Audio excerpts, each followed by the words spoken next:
what's up YouTube? It's your brother YT Wake 'em Up, back at it again with another video. The cost of living is driving people to live in their cars, U-Hauls, and storage units. A continuation of this series that I have here on this channel. If you haven't checked out the other videos, feel free to do so after this one. Family, you already know what to do, and if you're brand new too, thumbs up this video so YouTube can push this content out. Smash subscribe to join the tribe, and ring the post notification bell as well. All right, not gonna talk too much. Y'all know how I go. Let's get into it. Forced out of my apartment, and now me. And the dog's gotta sleep in this U-Haul van until we can get somewhere safe. Me, my girl, and 2 huskies. Don't make no sense. Gotta leave this place right here and sleep in this. This is what a typical night looks like while my wife and I live out of our car. We usually stay at Walmarts or gas stations because they have cameras, security, and they are always well lit up by lights. We start out by moving everything from the back to the front passenger seat because we like to leave the front driver's seat open in case of an emergency or if we just have to move to a new spot. Then we will start out by putting our window covers on so that we have privacy and a sense of stealthiness. Tonight we went to the gas station so that we could work on content for a while, and then after that we went to the car to grab our toothbrushes, skincare, and anything to get ready for bed. After that we got settled into the car for the night, and we usually end the night by watching something on YouTube or any type of TV show, and right now we're watching season 8 of Vampire Diaries. Follow along our car living journey and just to see what this life is all about. Here it is. I'm thinking I'm going to be able to go to sleep in my car. When I got off work, I clocked out at 9:30 p.m. and I came to my car. I drove to the gas station, a 24-hour gas station, and it was so busy, like everybody outside, maybe because it's Saturday night, but yeah. So I left from over there, and I ended up parking in front of the emergency room, the hospital emergency room. And I tried to go to sleep, and I cannot go to sleep. It is so hot in here. Even with, like, rolling the window down a little bit, it's so hot. Like, I got the door cracked open. I'm burning up. I'm sleepy. And I'm scared I might not wake up in the morning if I go to sleep in this car. Because it is too hot. Way too hot. I don't know what's worse, sleeping in a car in the wintertime when it's real cold, or having to sleep in your car in the summertime when it's scorching hot. And this summer is supposed to be one of the hottest summers. It's already hot and summer just started. Which y'all think is worse, family? Freezing this bad, you can get frostbite, but then when it's super hot, you can have a heat stroke. I don't like that she's speaking that over her life, saying she don't know if she's gonna wake up. Your words got power, you gotta watch what you say. Your words become flesh. I hope she woke up the next day after that video. The power of the tongue is very real. Well, I got these logs for free, and I framed in the back of the truck and then put these little logs on here. It's all well insulated. I had to buy the door because I had to have it special made, and a friend of mine says custom made is custom money. And my brother made the steps, fabricated the steps for me, and then that friend that said custom made, custom money made this nice expensive screen door for me. My nephew made the box, and I got this generator. Somebody was going to throw it in the dump. My brother redid the carburetor on it for me, and I've only had that cover on there for a year in New Mexico, so you can see how the weather disasterizes everything. Yes, it does. The sun is brutal. Oh, it is. It's really bad. Really, really, really bad. But a friend of mine, Paul, put the new tail lights on there. And this way, when I have the trailer on, you can see, and I can utilize my whole bumper. Right. Well, it's a great home, though, and for $1,500, wow! I probably put about $1,200 into it, including all the work I had done on the engine that I didn't have to do. Right. But which is really nothing for, and it's nothing. Yeah. And it's better than a motorhome as far as I'm concerned. It doesn't have the maintenance factor and the, you know, I really haven't had that much trouble with it, you know. Yeah. And sure, you own it outright. That's right. You can go take it anywhere you want. That's right. You got a neighbor who's too noisy, you turn the key and you drive away. Yeah. Somebody said, I said, I'm going to get another dog. I need a company for Sadie. Well, what are you going to do that for? Because I can. Right. You don't have a landlord to ask? I don't have to ask my landlord. No. You're the landlord. That's right. Just ask yourself, That's is this what I want? Yep. That's right. Yeah, works well. Yep, it's great. It is.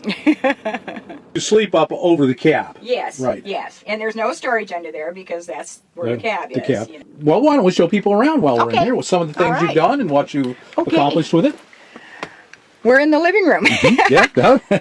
The key takeaways from this one is for $1,500, little less, little more, whatever have you, you could have something that you own. She's happy about it.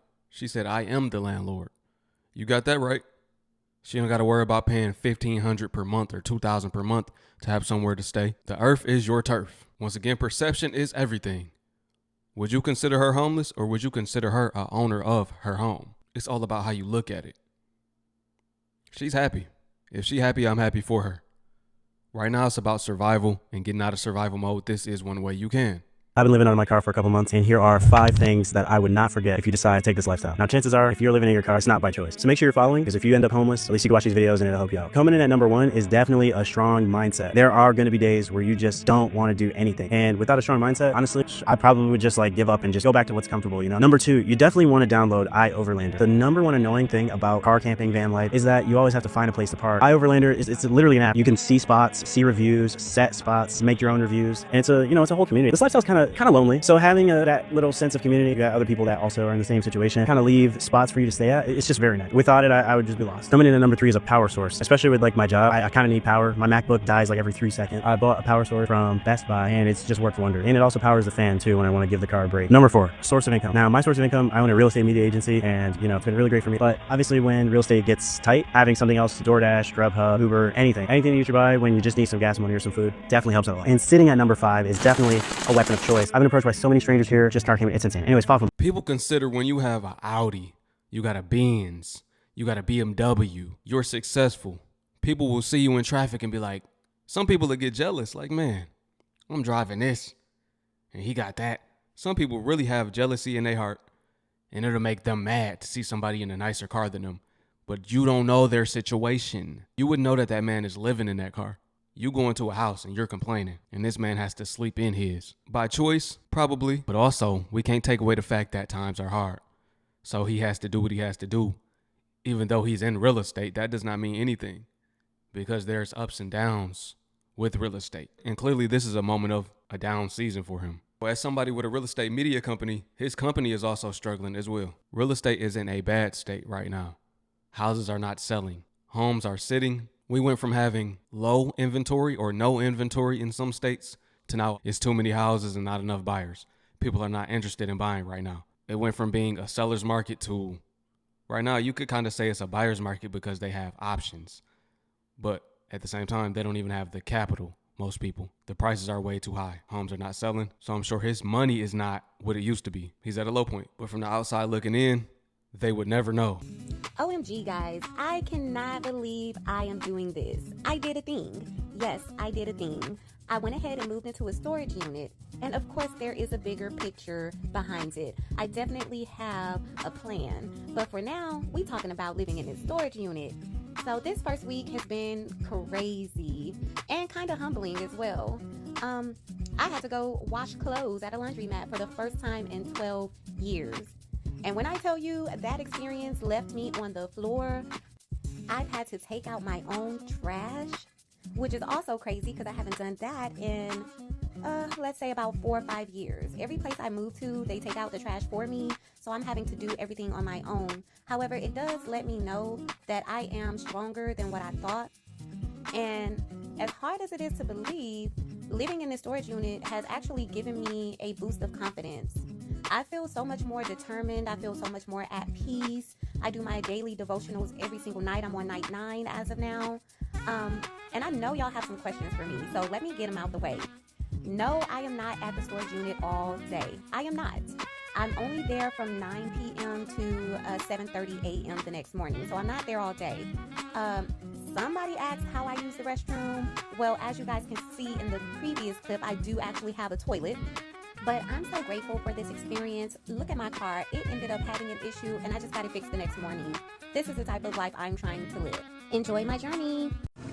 Day in a life being 24, living in my car.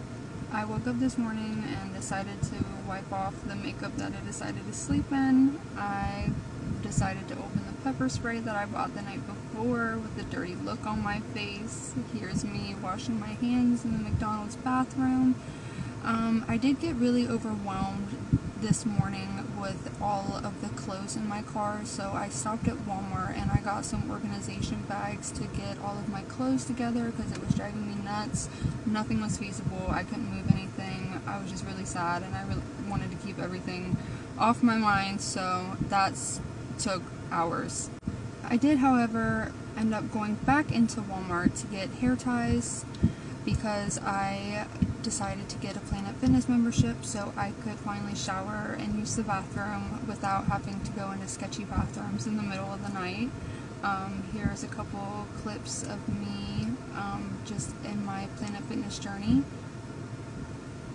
In the shower, I was so thankful the water was so hot, and I did stop at my favorite place ever and get Camp Washington chili. I love cheese conies.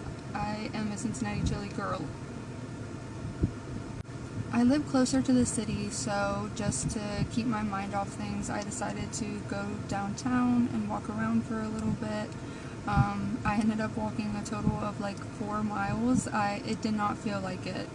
And then we are back at Planet Fitness, getting ready for my bedtime routine, washing my face, braiding my hair, putting on lotion. It was actually really peaceful. No one was there. I talked to a couple of the employees there and I explained to them my situation. They were very understanding, very sweet. They told me if I had any issues to absolutely let them know that they would take care of it. Here's another clip of me just braiding my hair, and then I did go back to my safe parking spot and I got ready for bed. So here are a couple clips of me getting ready for bed. I am very new to these, so if anyone is curious to why I'm homeless, I may talk about it in the future, but as of right now, I'm just filming these little vlogs to help time pass for now. So I hope you enjoy. All right, family, let me know which part of this video was your favorite. Which clip did you enjoy the most? If you're going through this right now, drop a comment below. Let me know, are you homeless, living in your car? I know a lot of people are doing car life, van life, RV life, U-Haul life, and at the same time, there are others that are living out of storage units. Anything is better than nothing, right? It's just a blessing that you have somewhere to lay your head at night. As the economy continues to worsen, I will upload these videos and feed y'all what y'all want. I appreciate y'all, family. Peace to my Hebrew fam. Shalom. I will catch y'all on the next one. To everybody going through it, hold your head.